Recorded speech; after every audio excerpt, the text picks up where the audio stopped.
क्या मोदी गाजा में ला सकते हैं शांति? URB news special report. 12 भूमिका हुक। जब पूरी दुनिया युद्ध की आग में जल रही हो, जब मिसाइलें बच्चों के सपनों को राख में बदल रही हों, और जब ताकतवर देश सिर्फ बयानबाजी तक सीमित हों, तभी एक सवाल उठता है, क्या कोई ऐसा देश है जिस पर दोनों पक्ष भरोसा कर सके? और इसी सवाल के जवाब में एक बार फिर दुनिया की नजर भारत पर आकर टिक गई है। डोनाल्ड ट्रंप ने सत्ता में लौटते ही एक ऐसा कदम उठाया है जिसने पूरी वैश्विक राजनीति में हलचल मचा दी है। उन्होंने गाजा और इजरायल के बीच चल रहे युद्ध को खत्म करने के लिए एक नई हाई लेवल कमेटी बनाई है, जिसे अनौपचारिक तौर पर बोर्ड ऑफ पीस कहा जा रहा है। और हैरानी की बात यह है कि इस बोर्ड में जिन गिने चुने देशों को जगह मिली है, उनमें भारत का नाम सबसे ऊपर चर्चा में है। तो सवाल यह है, यह बोर्ड ऑफ पीस आखिर है क्या? ट्रंप ने भारत को ही क्यों चुना? भारत को इससे क्या मिलेगा और क्या खोना पड़ेगा? और सबसे बड़ा सवाल, क्या भारत वाकई गाजा में शांति ला सकता है? आज की इस रिपोर्ट में हम हर पहलू को विस्तार से समझेंगे। एक बोर्ड ऑफ पीस क्या है?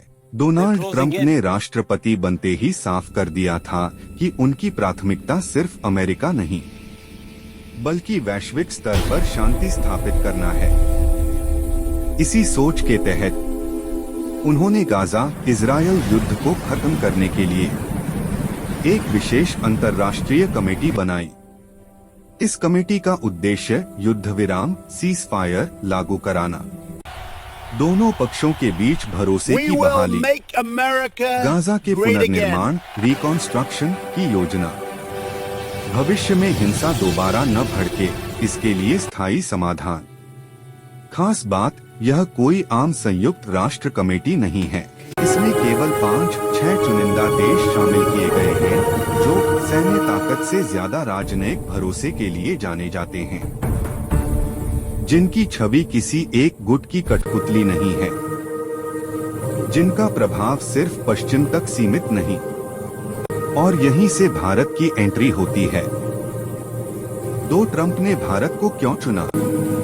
दी इंडिया फैक्टर, यह इस पूरी कहानी का सबसे अहम सवाल है। पहला कारण भारत की न्यूट्रल इमेज। भारत ने इस पूरे गाजा संकट में न तो अंधाधुंध इजरायल का समर्थन किया और न ही हमास जैसे संगठनों को खुला समर्थन दिया। भारत का रुख साफ था, आतंकवाद के खिलाफ सख्त लेकिन आम नागरिकों के लिए संवेदनशील। भारत ने इजरायल के साथ रणनीतिक संबंध बनाए रखे और गाजा के लोगों के लिए दवाइयाँ, खाद्य सामग्री, राहत सामग्री भेजी। यही संतुलन, बैलेंस, भारत को बाकी देशों से अलग बनाता है। क्या मोदी गाजा में ला सकते हैं शांति? URB news special report. 12 भूमिका हुक। जब पूरी दुनिया युद्ध की आग में जल रही हो, जब मिसाइलें बच्चों के सपनों को राख में बदल रही हों, और जब ताकतवर देश सिर्फ बयानबाजी तक सीमित हों, तभी एक सवाल उठता है। दूसरा कारण, मोदी ट्रंप के रिश्ते। राजनीति में व्यक्तिगत भरोसा बहुत मायने रखता है। ट्रंप और मोदी एक दूसरे को खुले मंच से सम्मान देते रहे हैं। दोनों की सोच स्ट्रॉन्ग लीडरशिप पर आधारित है। दोनों घरेलू राजनीति से ज्यादा ग्लोबल इमेज पर फोकस करते हैं। ट्रंप को यह भरोसा है कि अगर भारत किसी शांति प्रक्रिया का हिस्सा बनेगा, तो अरब देश उस पर शक नहीं करेंगे। इजरायल भी भारत को दुश्मन नहीं मानेगा। तीसरा कारण, विश्व गुरु की भूमिका। रूस यूक्रेन युद्ध के दौरान पीएम मोदी का एक बयान पूरी दुनिया में गूंजा था, यह युद्ध का युग नहीं है।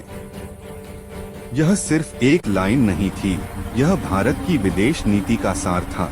ट्रंप अब इसी विजन को डोट मिडिल ईस्ट में लागू करना चाहते हैं।